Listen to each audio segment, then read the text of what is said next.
নাটকটা বন্ধ কর। আমি শুধু এখানে এসেছি একটা কথাই বলতে। শুনেছিলাম পাপ কখনো চাপা থাকে না, আর তুই যা করেছিস তার ফলও তোকে ভোগ করতেই হবে।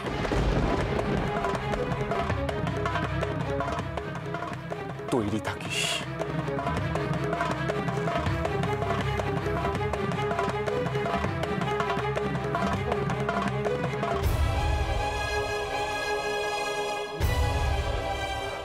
আমি খুন করিনি, আমি খুন করিনি।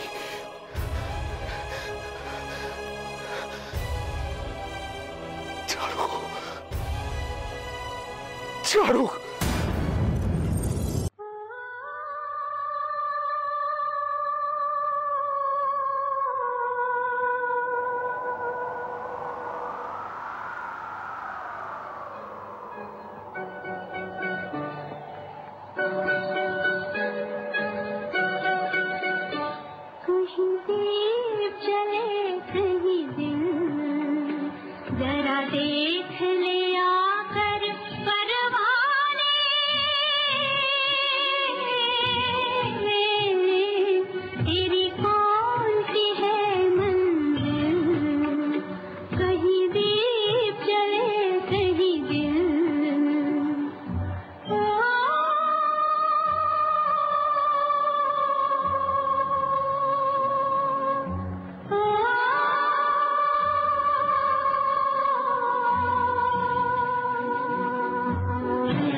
झाड़ू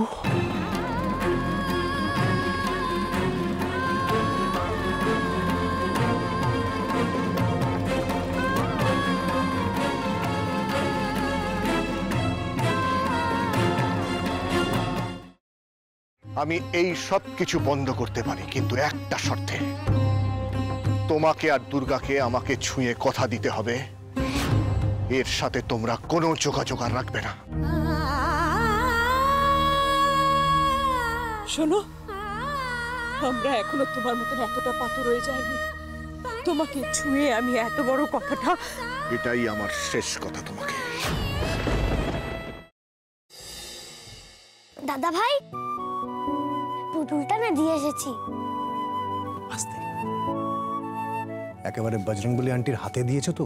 না, আমরা তো দরজা দিয়ে গড়িয়ে দিয়েছি। ঘরে তো ঠাম্মু ছিল, তাই ঢুকতে পারিনি। মা ঘরে ছিল? এ বাবা, যদি মার হাতে পড়ে তাহলে তো মুশকিল। ওনার কোনো সর্দারজির সাথে পরিচয় ছিল? সর্দারজি? না। ঠিক আছে, আমি তাও বলবো আপনারা একটু ঠান্ডা মাথায় ভাবুন। আসলে আমার জানাটা খুব দরকার। আমি তাহলে আসি, কিছু মনে পড়লে আমাকে অবশ্যই জানাবেন। আচ্ছা।